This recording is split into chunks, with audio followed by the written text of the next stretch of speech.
Traveling by yourself definitely gives you a different perspective on life. It expands your mind in general. But when you travel by yourself, it gives you a different set of experiences that you cannot get with anything else, any other activity.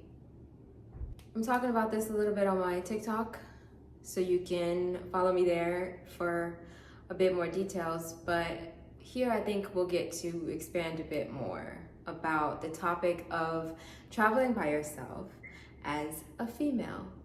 We go through a different set of experiences than men. We have a different set of challenges. And so I have been thinking about this the past couple of days that I have been transitioning from one part of Mexico to the next, where I am right now, where I'm really considering the things that I've been learning that have been helpful to me all along the way, because I've made many mistakes. And here I am to share some of the things that I've learned with you so that you don't make the same ones. It's okay to make mistakes. I'm not against fucking up a little bit. That's how we learn. For those of you who are new here, I'm Akila, and if you like my vibe, make sure to stick around and like and subscribe and share this information with people who you think will benefit from it. And I'm so glad that you found me here, because I love attracting and resonating with people like me who are open and curious and take a very bold approach to life. Here I'm excited to share how I learn and grow with you so we can do it together. First one, turn on your senses. Be on alert. Use your intuition, especially when you're in large settings. When you are in places like airports, make sure you're on alert. Make sure that you have everything turned up and you are observing your surroundings when you're waiting, when you're standing in the line at the airport to check in. Just take a moment to pause, look at where you are, look at who's around, acknowledge the mom who's struggling to care for her baby and keep them entertained. There are other dogs around that may interact with your dog if you're traveling with a dog like I do most of the time. And just make sure that you are present. That may be your saving grace if you have to make a quick decision. You know about all of your surroundings, everyone around you, all of the exits, all of the signs. Get off of your phone unless you have to be on it and look up at where you are. It's our superpower to have this sense. So make sure that it's turned on, and it'll be a sense of security for you. Number 2, research the areas in town where you're going. So do the research to figure out what are the special parts of the city, what are their traits, what are the different vibes of the different areas of town, so that you can know which one suits your needs. Sometimes I may want to be in an area of town that is for partying and for socializing and for having groups that I can join to safely go out at night. And other times I may not want that.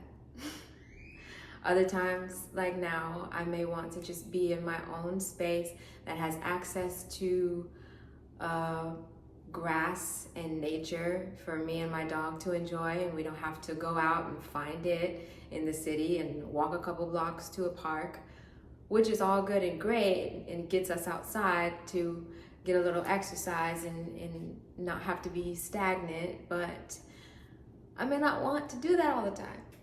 When I'm traveling by myself, it's different. I don't have to consider having a dog, but to know what the different areas of town are before you get there will help you to create the experience that you want to have, based off of whether it's the historic part of town with all of the museums and the artwork.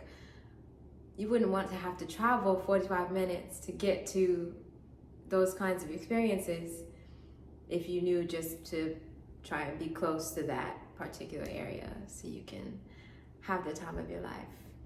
And number 3, which ties back into number 1, I suppose, is that your intuition is your greatest asset. Especially while you're traveling by yourself. Especially while you're traveling by yourself as a woman, feeling vulnerable. Trust your intuition. Trust your gut. This thing, our tiny voice, that guidance system that will tell you, especially when things seem so chaotic and new, it will help you to make decisions. You'll know, okay, I can go this way and not that way. When you're unsure, your intuition will tell you. And the times that you don't listen, you'll suffer a little bit of a consequence. It'll kind of, you'll just kick yourself a bit. Like, oh, I knew I should have chosen this other option. I knew it. But it's okay. We can still continue on and have grace because we are strong. And when you're making a decision like this, your strength really comes out, and traveling by yourself is really a test of that strength. So you can do it. Number 4 is to know where you're going before you arrive. And this doesn't mean you don't get to be spontaneous at all. It just feels safer to me every time as a frequent solo traveler to have a destination to start with. And through that destination, whether it's an Airbnb host or the hotel messaging system, I can have a point of contact to say, hey, I've landed, I'm on my way.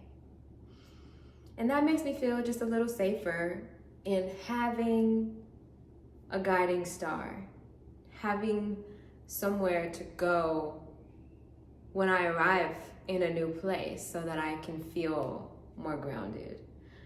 Which leads me to number 5, which is to have a grounding practice. And this just means to have a way to connect to your body, have a way to come home to yourself. When you are in a new place, and especially when you're by yourself, we run the risk of becoming a little bit unhinged. We run the risk of feeling out of sorts, feeling homesick, feeling this yearning for stability. And so we have to create that for ourselves.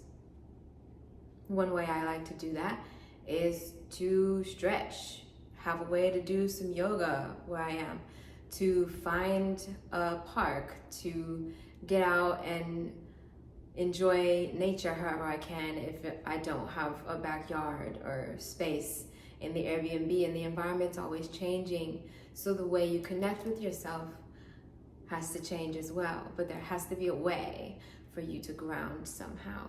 And I suppose when you are in a small space and you don't have a way to get out and explore or do a full-on yoga practice, you can rely on the simplicity of having a hot cup of tea, something that brings you back to center.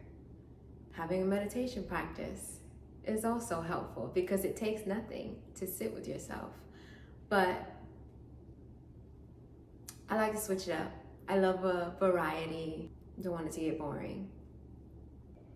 Number 6, the last one, is to embrace the unknown, to face the fear of not knowing what's gonna happen, how it's gonna be, who you're gonna meet, what you're gonna see, how you're gonna feel, especially because you're by yourself, and whatever you'll be experiencing in your own right.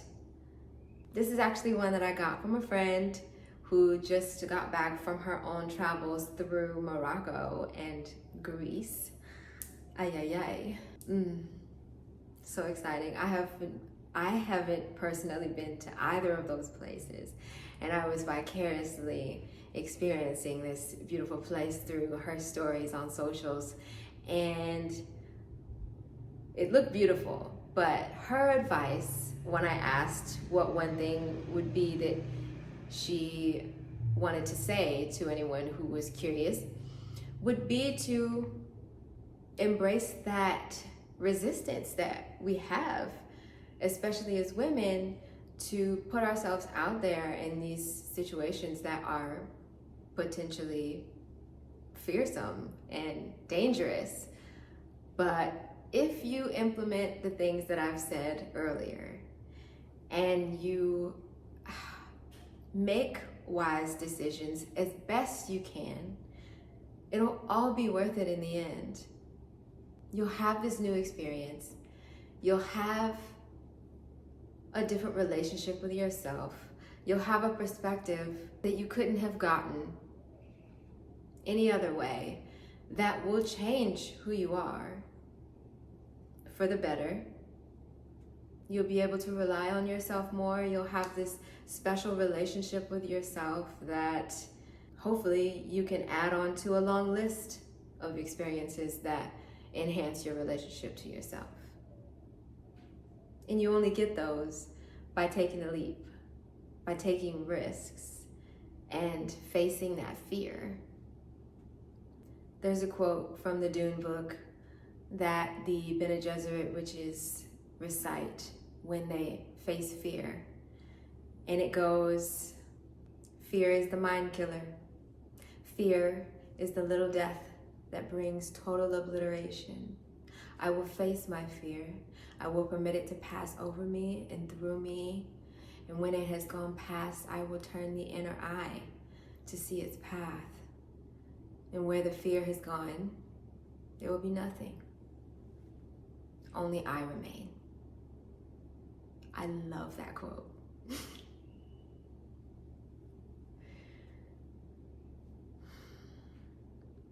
And I'll tend to repeat it when I see myself resisting because of so many what ifs. I try to reduce the list and just go for it. Find a way to have the experience, because no one can ever take experiences away from you. They're some of the best investments.